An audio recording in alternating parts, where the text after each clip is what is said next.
Hi. Operation Sindoor తర్వాత భారత ప్రభుత్వంపై ఇక్కడి ప్రజల నుంచి ఒక ప్రధానమైన డిమాండ్ వినిపిస్తోంది.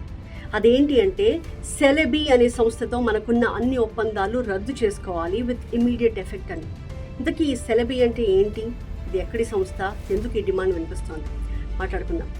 మన దేశంలో బిజియెస్ట్ ఎయిర్పోర్ట్స్గా చెప్పుకునే ఢిల్లీ, ముంబై, చెన్నై, బెంగళూరు, హైదరాబాద్, అహ్మదాబాద్ అండ్ కొచ్చిన్, ఈ 7 ప్రధానమైన ఎయిర్పోర్ట్స్తో పాటుగా గోవా అండ్ కన్నూర్ ఎయిర్పోర్ట్స్లో కూడా గ్రౌండ్ హ్యాండ్లింగ్ చేసే ఫర్మ్ ఈ సెలెబీ. అంటే ప్రధానంగా ఎయిర్పోర్ట్ సర్వీసెస్ అన్నీ చూసుకుంటుందన్నమాట.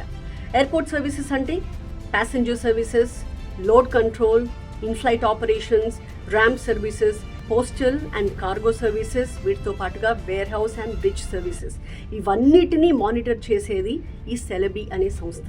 అంటే మన ఇండియన్ ఏవియేషన్కి నర్వ్ సెంటర్స్గా చెప్పుకునే ఈ ముఖ్యమైన ఎయిర్పోర్ట్స్లో ఉన్న సెన్సిటివ్ ఏరియాస్కి కూడా ఈ సంస్థకి, ఇందులో పనిచేసే సిబ్బందికి యాక్సెస్ ఉంటుంది, విచ్ ఈస్ కాజింగ్ కన్సర్న్. రీసెంట్గా ఒక ఇంటర్వ్యూలో ఈ సంస్థ చెప్పిన నంబర్స్ వింటే మనకు ఆశ్చర్యం వేస్తుంది. ప్రతి సంవత్సరం మన దేశంలో 1,00,000 ఫ్లైట్స్ని హ్యాండిల్ చేస్తుంది ఈ సంస్థ.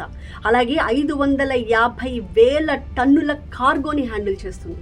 Yes, definitely the numbers are big. But what is causing concern అంటే ఈ సెలెబీ అనేది ఒక టర్కిష్ గ్రౌండ్ హ్యాండ్లింగ్ ఫర్మ్.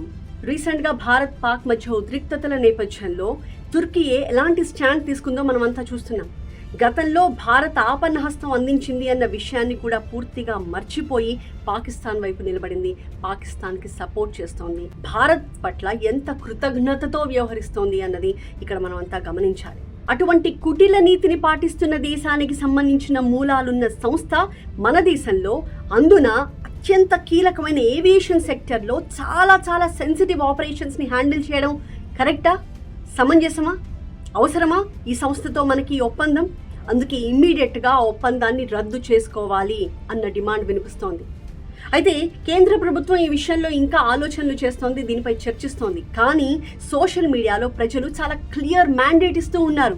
ఆ దేశంతో సంబంధం ఉన్న ఏ సంస్థ సేవలు కూడా మనకు అవసరం లేదు, ఇమ్మీడియట్గా ఆ సంస్థతో ఉన్న అన్ని అగ్రిమెంట్స్ని రద్దు చేసుకోవాలి అని క్లియర్గా సోషల్ మీడియా హ్యాండిల్స్ ద్వారా #ban Turkey అని చెప్పి వాళ్ళు చాలా క్లియర్గా తమ అభిప్రాయాన్ని వ్యక్తం చేస్తూ ఉన్నారు. అంతేకాదు ఢిల్లీలో ఆల్రెడీ మనం ఆ ఉద్రిక్తతను చూస్తూ ఉన్నాం. పెద్ద ఎత్తున నిరసనలు జరుగుతూ ఉన్నాయి. తుర్కీ రాయబార కార్యాలయం ముందు జనం పెద్ద ఎత్తున నిరసన కార్యక్రమాలు చేపడుతూ ఉన్నారు. బ్యాన్ తుర్కీ అంటున్నారు, ఆ #ని ట్రెండ్ చేస్తూ ఉన్నారు. మరి కేంద్ర ప్రభుత్వం ఈ విషయంలో ఎలాంటి నిర్ణయం తీసుకుంటుంది అన్నది మనం చూడాలి. What do you have to say? Celebi అనే ఈ టర్కిష్ సంస్థతో ఒప్పందం రద్దు చేసుకోవాలా, కొనసాగించచ్చా? Comment below.